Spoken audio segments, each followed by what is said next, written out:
শনিবার ডিউটি থেকে রুম ফেরার জন্য খুব ভালো লাগে। যারা বাইকে যায় তারা জানে, আর যারা ক্যাবে যায় তাদের মজা আলাদা। তারপরে আজকে শনিবার, কালকে রবিবার ছুটি, সোমবার হলো 26 জানুয়ারি। দুটো দিন ছুটি পাচ্ছি, ছুটি পেলে। আর তার সাথে লোকেশনগুলো খুব ভালো।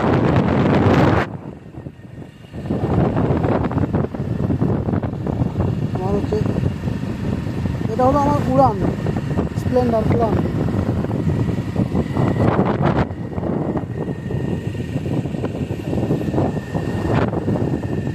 সবসময় আমি এখান থেকে যাই প্রতিদিন।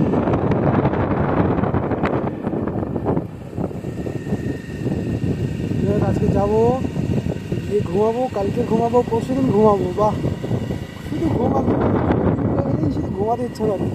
একটা রিয়েল বাস্তব, যেদিনে ডিউটি থাকে সেদিনে ঘুম লাগে, আর যখনই যেদিন ছুটি থাকে, অফ থাকে, সেদিনে ঘুম আর আসেই না, সকাল সকালই ঘুম ভেঙে যায়। এটা একটা রিয়েল বাস্তব, যেটা আমার সাথে হয়, সত্যি হয় এটা।